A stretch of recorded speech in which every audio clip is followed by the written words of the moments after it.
10 नवंबर 2015 को छत्तीसगढ़ के भिलाई शहर में इंस्पेक्टर जनरल ऑफ पुलिस को एक व्यक्ति का फोन आता है। ये कॉल सुबह के टाइम किया गया था और ये कॉल करने वाला व्यक्ति कोई आम आदमी नहीं था, बल्कि छत्तीसगढ़ का एक अरबपति व्यापारी था जिसका नाम था IG Mishra. IG Mishra inspector को कॉल करके कहते हैं कि साहब, कल यानी 9 नवंबर की शाम को मेरा बेटा अभिषेक मिश्रा घर से निकला था और वो अपनी स्कोडा कार लेकर निकला था, लेकिन अब पूरी रात बीत गई है लेकिन वो घर नहीं पहुंचा और साथ ही उसका फोन भी स्विच ऑफ जा रहा है। ये सुनते के साथ ही इंस्पेक्टर जनरल ऑफ पुलिस और भी अपनी टीम को लेकर सीधा आईजी मिश्रा जी के घर पहुंचते हैं और वहां जाकर सबकी बात सुनते हैं, सबसे पूछताछ करते हैं। तो वहां जाके आईजी मिश्रा और उनके परिवार बोलते हैं कि हमारा बेटा जब भी घर से जाता था वो उस रात वापस आ जाता था और वो कभी किसी काम के चक्कर में लेट भी होता था तो हमें फोन करके जरूर अपडेट करता था, लेकिन कल जब वो घर से गया तो उसके बाद हमारी उससे कोई बात नहीं हुई, उसका फोन भी स्विच ऑफ है और वो अभी तक घर नहीं लौटा। पुलिस को सारी बात सुनने के बाद लग रहा था कि ये कोई किडनैप का मामला हो सकता है, क्योंकि ये एक अरबपति का बेटा था। इनकी लगभग 200 करोड़ से ज्यादा की संपत्ति थी और करोड़ों रुपए का टर्नओवर इनका बिजनेस से होता था। तो पुलिस ने शुरू में तो थ्योरी बनाई कि हो सकता है ये किसी ने किडनैप किया हो और पुलिस ने आईजी मिश्रा और परिवार वालों से कहा कि आपकी जितनी भी लोगों से थोड़ी बहुत दुश्मनी चल रही है, किसी से अनबन हुई है, तो ऐसे लोगों की एक लिस्ट तैयार कीजिए और हमें दीजिए। तो पुलिस एक लिस्ट तैयार करती है जिसमें आईजी मिश्रा और उनके परिवार से जिनकी थोड़ी बहुत दुश्मनी है या किसी से कुछ अनबन चल रही है, कुछ लोग जिनको इन्होंने कंपनी से निकाला हो, तो ऐसे लोगों की लिस्ट तैयार की जाती है और पुलिस को सौंप दी जाती है। पुलिस ने जब सारे लोगों के बैकग्राउंड को खंगाला और उनसे पूछताछ की तो पुलिस के हाथ कोई ऐसा सुराग नहीं लगा जिससे अभिषेक मिश्रा के गुम होने का कुछ उनको लीड मिल सके। अब पुलिस इस केस की इन्वेस्टिगेशन कर ही रही थी कि अगले दिन पुलिस को अचानक से कॉल आता है और कहा जाता है कि रायपुर हाईवे पर एक स्कोडा कार लावारिस हालत में खड़ी हुई है। अब पुलिस को शक हो रहा था क्योंकि ये स्कोडा कार ही थी जो अभिषेक मिश्रा लेकर निकला था। पुलिस सीधा उस हाईवे पर पहुंचती है और उस कार को देखती है और जब पुलिस आईजी मिश्रा से पूछती है तो आईजी मिश्रा ये कंफर्म कर देते हैं कि हाँ, ये मेरे बेटे अभिषेक मिश्रा की ही कार है। तो पुलिस अब सीधा पहुंचती है उस हाईवे के टोल प्लाजा पर। पुलिस उस हाईवे के टोल प्लाजा में लगे सीसीटीवी कैमरा को खंगालती है तो पुलिस देखती है कि 9 नवंबर की रात को लगभग 9 से 10 बजे ये स्कोडा कार इस टोल प्लाजा से निकली है। पुलिस जब उस फुटेज को जूम करके देखती है तो पता चलता है कि कार चलाने वाला व्यक्ति अभिषेक मिश्रा नहीं बल्कि कोई और है, लेकिन वो कौन है ये पुलिस को क्लियर नहीं हो रहा था और जो सीसीटीवी कैमरा की फुटेज थी वो भी क्लियर नहीं थी। तो अब ये कंफर्म हो गया था कि अभिषेक मिश्रा की कार को कोई अनजान व्यक्ति चला रहा था और अभिषेक मिश्रा उस कार में नहीं था। तो पुलिस अब यहाँ पर एक और नई थ्योरी बनाती है कि छत्तीसगढ़ के उस इलाके में नक्सलियों का आतंक है और पहले भी कई बार इन नक्सलियों ने अमीर बाप के बेटों को किडनैप किया है और उनसे फिरौती की रकम मांगी है। अब पुलिस इस केस की इन्वेस्टिगेशन कर ही रही थी और इस केस को नक्सलियों के एंगल से सोच रही थी कि तभी अगले ही दिन आईजी मिश्रा के पास एक फोन आता है और उनसे कहा जाता है कि तुम्हारे बेटे अभिषेक मिश्रा को हमने किडनैप कर लिया है और जितनी जल्दी हो सके पैसों का इंतजाम कर लो। अब ये बात आईजी मिश्रा सीधा पुलिस को बताते हैं। अब पुलिस का जो शक था कि ये उनके बेटे का किडनैप हुआ है और नक्सलियों ने किया है, ये शक कहीं ना कहीं यकीन में बदल रहा था। आईजी मिश्रा ने बताया कि उन्होंने मुझे लाल सलाम भी बोला। अब ये जो लाल सलाम शब्द का प्रयोग छत्तीसगढ़ के नक्सली लोग ही इस्तेमाल करते हैं। अब पुलिस का जो शक था वो यकीन में बदल रहा था। पुलिस अब नक्सलियों द्वारा हुए किडनैप की जो हिस्ट्री है, ऐसी कुछ फाइलें खंगाल के देखती है और उनकी स्टडी करती है। तो इस केस में एक और ट्विस्ट आता है कि ये जो नक्सली लोग हैं ये किसी भी अनजान लोग को या विक्टिम की फैमिली को लाल सलाम नहीं कहते। ये आपस में ही लोकल्स में एक दूसरे को लाल सलाम शब्द कहते हैं, लाल सलाम कह के बुलाते हैं। अब पुलिस को इस चीज से लग रहा था कि इस केस को किडनैपिंग का रूप दिया जा रहा है कि नक्सलियों ने अभिषेक मिश्रा का किडनैप कर लिया है। ये जानबूझकर इस केस को इस तरफ मोड़ा जा रहा है, लेकिन हकीकत कुछ और है।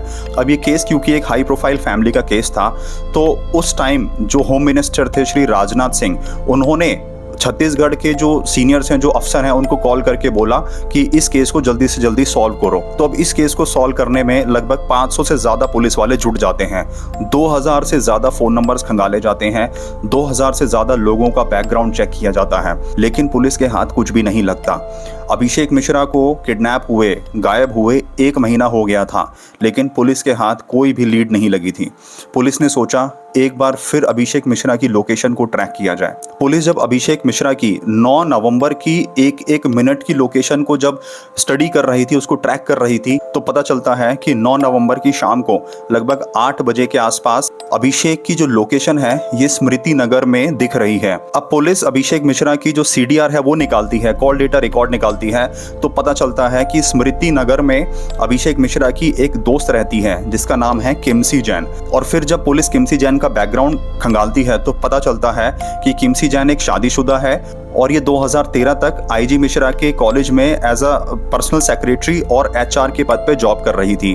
और IG मिश्रा के उसी कॉलेज में IG मिश्रा का बेटा Abhishek Mishra as a director के पद पे जॉब कर रहा था, बैठा हुआ था। तो अभिषेक मिश्रा की जो पर्सनल सेक्रेटरी है वो किमसी जैन थी और वो HR की भी काम कर रही थी। तो इसी पूछताछ में पता चलता है कि 2013 तक किमसी जैन और अभिषेक मिश्रा ये दोनों रिलेशनशिप में थे, ये दोनों एक दूसरे से प्यार करते थे और इनका फिजिकल रिलेशन भी था। लेकिन 2013 में अभिषेक मिश्रा की शादी हो गई और उसके 2 बच्चे भी हुए और उसी को देखते हुए फिर किमसी जैन ने भी शादी कर ली, जिसके बाद फिर किमसी जैन और Abhishek Mishra as a friend एक दूसरे से सिर्फ बात किया करते थे। लेकिन पुलिस को यहाँ पर किमसी जैन पर शक था क्योंकि अभिषेक मिश्रा की जो लोकेशन थी वो स्मृति नगर में थी और स्मृति नगर में ही किमसी जैन रहा करती थी। तो पुलिस सीधा किमसी जैन के घर पहुंच जाती है और किमसी जैन से पूछताछ करती है। तो किमसी जैन यही बताती है कि हम लोग पहले रिलेशनशिप में थे, लेकिन जब हमारी शादी हो गई उसके बाद फिर हम एक दूसरे से कभी कभी एज अ फ्रेंड ही बात किया करते थे। पुलिस किमसी जैन के फ़ोन की लोकेशन भी ट्रैक करती है तो पता चलता है कि किमसी जैन 9 नवंबर के जो पूरा दिन था, वारदात वाले दिन, वो घर पे ही थी। तो पुलिस को किमसी जैन का इसमें कोई रोल नहीं लग रहा था। पुलिस वापस थाने आ जाती है और अगले दिन दोबारा किमसी जैन के घर पे पहुंचती है और अगले दिन पुलिस को किमसी जैन के साथ उसका पति विकास जैन भी मिलता है। विकास जैन ने जब पुलिस को देखा तो उसके चेहरे का रंग ही उड़ गया और उसका चेहरा बिल्कुल बदल गया, वो घबरा गया। पुलिस को विकास जैन पर शक होता है कि हमें देखकर इतना घबरा क्यों रहा है और इसका चेहरे का एकदम रंग क्यों उड़ गया। तो पुलिस विकास जैन से पूछती है कि क्या तुम अभिषेक मिश्रा को जानते हो? तो विकास जैन घबरा जाता है। पुलिस विकास जैन का फोन लेती है, उसका CDR निकालती है और उसका लोकेशन ट्रैक करती है। तो पुलिस को पता चलता है कि वारदात वाले दिन विकास जैन का जो फोन है, उसका जो लोकेशन है वो अभिषेक मिश्रा के ही साथ थी। यानी 9 नवंबर की शाम तक विकास जैन और अभिषेक मिश्रा दोनों साथ में ही थे। विकास जैन ने पुलिस को मना किया कि नहीं, मैं तो वहाँ पे काम पे गया हुआ था, लेकिन विकास जैन की फ़ोन की लोकेशन ये चीख चीख कर कह रही थी कि वारदात वाले दिन विकास जैन अभिषेक मिश्रा के ही साथ था।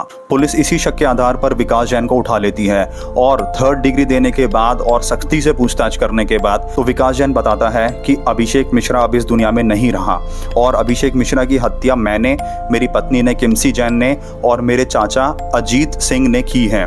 पुलिस उसके पीछे की वजह जानती है तो पता चलता है कि दरअसल 2013 के बाद जब इनका ब्रेकअप हुआ और जब अभिषेक मिश्रा की शादी हुई तो अभिषेक मिश्रा शादी होने के बाद भी किमसी जैन के साथ रिलेशंस रखना चाहता था और जब किमसी जैन ने उसको मना किया तो अभिषेक मिश्रा ने मेरी पत्नी किमसी को धमकी दी कि मेरे पास तुम्हारे न्यूड पिक्चर्स हैं और मैं उन्हें वायरल कर दूंगा अगर तुमने मेरे साथ फिजिकल रिलेशंस नहीं बनाए तो।